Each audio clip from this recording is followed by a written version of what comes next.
Hi, it's Pete Cohen here, and welcome to episode 148 of the My 365 podcast series. Today's podcast is how to be like Bruce Lee. Now, whether you know who Bruce Lee is or not, by the end of this podcast, you will. I believe everyone needs mentors. Everyone needs people to look up to, whether they're dead or alive. And Bruce Lee is definitely one of the most inspirational people that I ever came across in my life. So in this podcast, I'm going to show you how to think like him, and I'm also going to show you how to take away some of the key things that he did to create the life and the success that he had. So get ready for another inspiring My 365 podcast.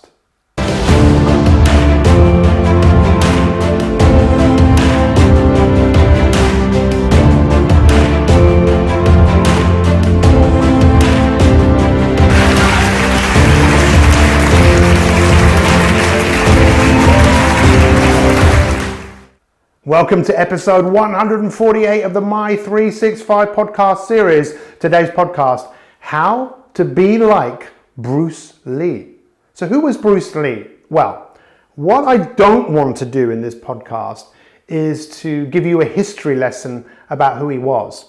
What I'd actually like to do is to take away some of the key teachings. In fact, I believe some of what I'm about to share with you would be some of the things that, if he was alive today, is some of the things that he would say to you.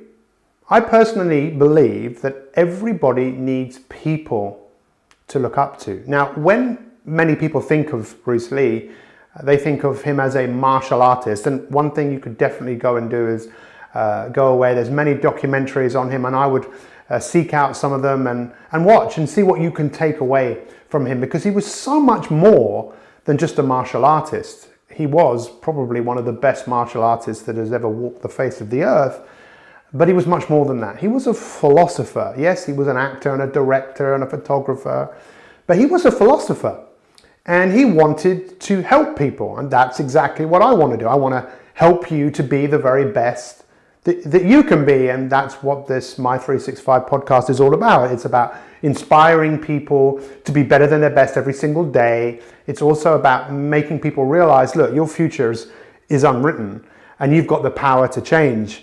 And unless you do something about your future will be very much like your past. And maybe that's great, but maybe you're the sort of person that just wants to get better.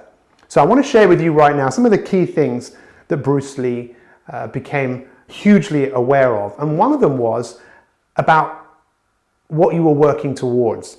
He was working towards one thing.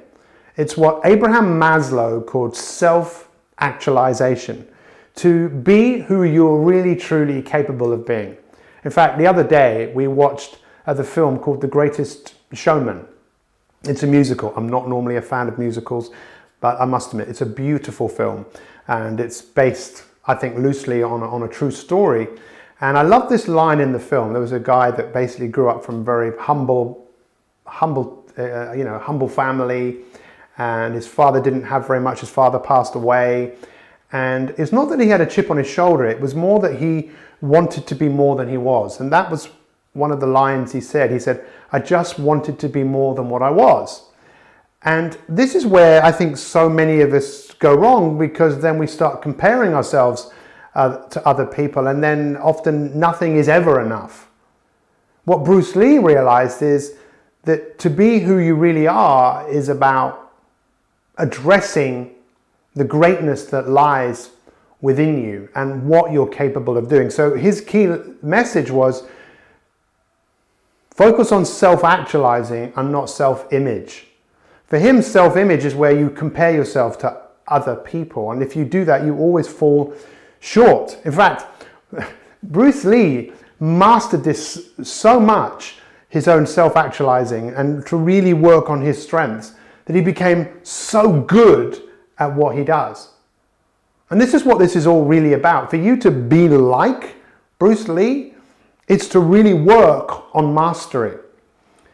So many people came to see him. So many people from all over the world, some of the greatest martial artists who did other forms of martial arts, came to see him because they recognized he was so good and they wanted to learn from him. And maybe a few people did actually learn from him.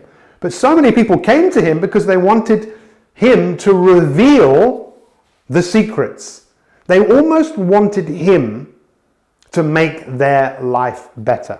And this is something I know a lot about from my own personal experience. In my 20s, diagnosed with chronic fatigue, diagnosed with ME. I basically burnt out big time. I didn't know how to really look after myself. I didn't know how to manage my energy. And I can tell you, I was looking for people to make me better. I was looking for a label, and I was looking, oh, he's got this, and I need to take this. I didn't really want to take responsibility for my own life. I wanted someone to make my life better. And I believe this is one of the key things that Bruce Lee recognized. And he actually developed 3 different schools all over the place, all over different parts of the States, different parts of California. And he eventually closed them down because he got sick and tired of being sick and tired about people looking for this magic bullet. And there was a magic bullet. It was you. And every single one of us, as we decide to get better at things. You see, mastery is something today that is frowned upon. I think people think it's a bit strange if you got up every single day and you had rituals and routines that you did every day. You exercised at a certain time of the day, maybe you meditated, you ate certain foods at certain times of the day. To live a ritualistic life, for some people they think it's boring, but if you look at success and you look at how did people actually get better, they mastered the mundane. They mastered the mundane. So my key point in what I've said so far is focus on self-actualizing. What does that really mean? It means find out what really makes you feel alive. Find out what you really feel that maybe you're put on this earth to do and get better at it. Whether it's better at communicating or cooking, or could be anything, or exercising, or maybe you do martial arts yourself. Oh, by the way, just as an aside, one of the things I loved about Bruce Lee is what he had to go through to get his mastery. And again, this is something I know a fair bit about myself through my own trials and tribulations to get results and success in my life. And this is one of the things he loved. He loved adversity. He believed that everyone needed adversity, things that we need to go through in order to get stronger. And he read Abraham Maslow, the guy who was all into self-actualizing. And Bruce Lee quoted Abraham Maslow saying, Maslow said that our greatest learnings come through our greatest adversity, death, trauma, huge illness, setbacks. That's where people get stronger. So make adversity your ally. Because if you don't, then you're always going to fall short. Very, very powerful. And something else that he said, and again, I want to kind of really challenge you around this, is he used to say, knowledge is just overrated. There are so many people who know stuff, but they don't know how to apply stuff. Now, let me ask you, if you fell over and hurt yourself, would you want someone who knew first aid, or would you want someone who knew how to apply first aid? The same with a doctor, right? You might have the most enthusiastic person in the world who knows a lot of stuff. He was an applicator, and this is what I'm going to ask you to do, because he was also a massive fan of self-help. He said the only help is self-help, where you learn to administer first aid on yourself. You look to grow, you look to get better, you look to master the mundane.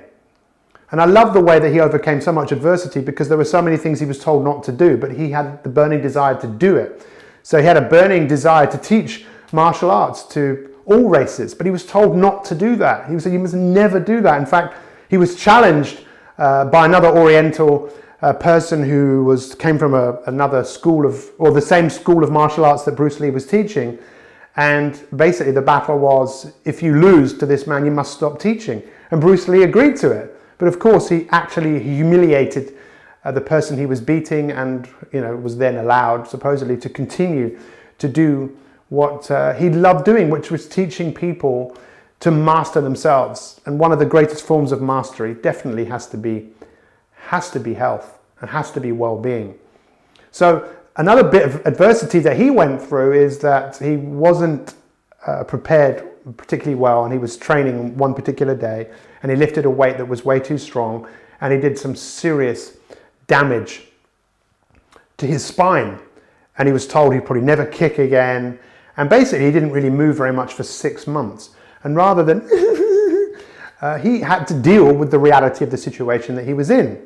And this was something he was a massive fan of. Deal with the reality. It's adversity. What can I learn from this? How can I grow from this?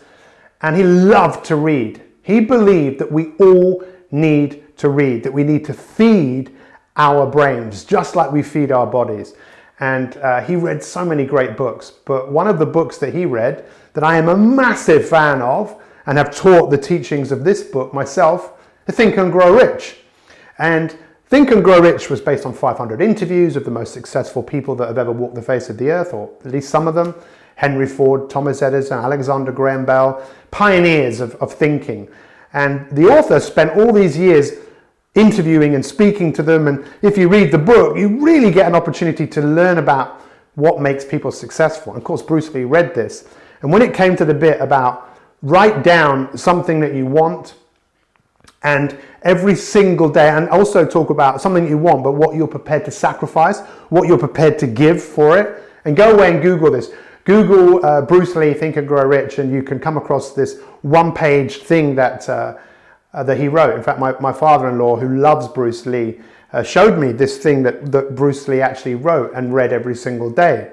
Now, the sad part is that obviously Bruce Lee is no longer here, and part of what he wrote down was to be the first massive Oriental star, the biggest in the world. And he did achieve that, but he never got to see it. And he also said to be earning $10 million a year by the year 1979. But what's so amazing is so much of what he wrote down, he applied. He said this to himself every single day. And what you think about, what you say, you can bring that around. He really understood it wasn't just about physical mastery. It was also about mental mastery. And he's someone who I believe should never be forgotten. And I believe that you should never be forgotten.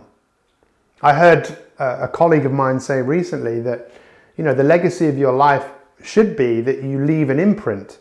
And that imprint will go away when you have not touched any more people in your life. But I might touch your life, and the person whose life you touch, they might not know who I am, but it doesn't matter. The legacy lives on. Your legacy, I believe, is to leave this world in a better place than you came here in. That's why the New Zealand rugby team, or at least one of the reasons why they are the most successful team ever, with a win ratio of over 80%. Because part of the process of being in that team is you leave that team in a better space than when you came here into the team. And that should be exactly the same thing for your life. So what's your biggest takeaway from Bruce Lee? What are you going to do? What could you apply to your life? It's my privilege to be able to share with you some of this wisdom that still exists. He invested his life into getting better. He learned from great teachers. He read books. That's what he's passed on to us, and it's up to us to pass that on to other people. The world needs you to be the very, very best that you can be. Thank you so much for listening to this podcast. If you've enjoyed it, please leave a comment if you're listening to this on iTunes. Remember, this is now on Spotify. We're still in the top 10 podcasts in the world on news and noteworthy. We appreciate every single one of you. My goal is to inspire you to do something different than what you're currently doing today. So what are you going to do right now based on the back of this podcast? Thank you so much for watching. We will see you next time. Have a happy, beautiful day. All the best.